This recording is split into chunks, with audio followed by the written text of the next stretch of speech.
This lack of the original creator's vision and direction was felt deeply by the fans. It just didn't have the same magic, man. Despite its flaws, Dragon Ball GT isn't all bad. It gave us some memorable moments and introduced concepts that could later be revisited in Dragon Ball Super. But it is clear why Dragon Ball GT has such a...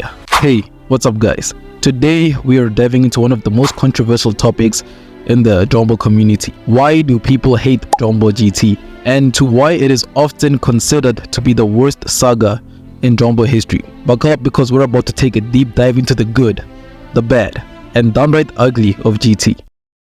For some background, Dragon Ball GT ended around 1996 to 1997, and it was supposed to be the grand continuation of Dragon Ball Z. With no manga source material from Akira Toriyama, the creators had a lot of creative freedom. So what went wrong? First off, let's talk about the shift in tone and style. Dragon Ball GT tried to go back to the adventure roots of the original Dragon Ball series. The fans who grew up with the intense battles and high stakes of DBZ were thrown off with the sudden change. Instead of epic battles and power-ups, we got Goku turned back into a kid and hunting for Dragon Balls in space. The shift felt jarring and out of place. Speaking of Goku, let's address the elephant in the room. Turning Goku back into a kid was a huge gamble and it didn't pay off. Fans loved Goku's character development over the years, and turning him back into a child felt like a step backwards. It erased all the maturity and growth that he has achieved. Not to mention, it sidelined other beloved characters like Gohan and Vegeta, who barely got any significant screen time. Now, let's talk about the villains. Remember the fearsome foes in DBZ? Frieza, Cell, Majin Buu? They all had depth and backstory, and they were genuinely terrifying.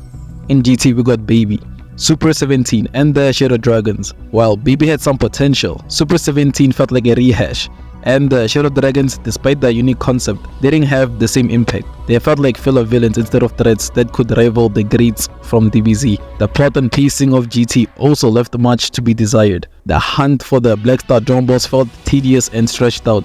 The series often felt like it was dragging its feet. Compare that to the tight, well-paced arcs of DBZ, and then you can see why fans were frustrated. The lack of Toriyama's touch was evident in the storytelling, art and animation. Even the art and animation were a mixed bag. While there were moments of brilliance, a lot of the animation felt subpar compared to DBZ. The character designs, especially for Super Saiyan 4, were divisive. Not gonna lie, Super Saiyan 4 is amazing. The character design, everything about it, I love it. It's flawless in my opinion. Some fans do love the new look, while others thought it looks different from the other established designs.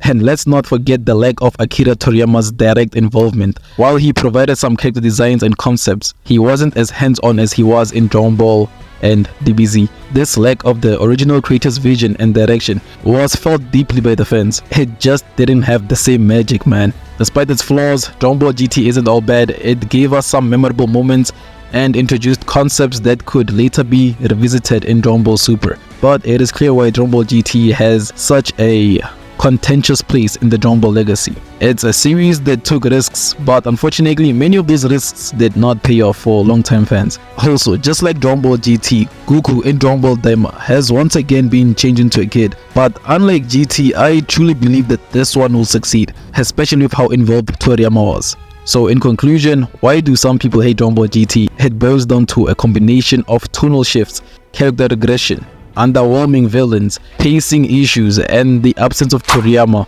guiding the hand. Every cloud has a silver lining, huh? And GT has its fans who appreciate it for what it tried to do. So whether you love it or hate it, GT remains an integral part of the Dragon Ball franchise. If you enjoyed this video, don't forget to hit that like button and subscribe, and share your thoughts in the comments below. What are your thoughts about Dragon Ball GT? Let's get this conversation going. Until next time, stay awesome guys. Alright, I'll see y'all in the next one.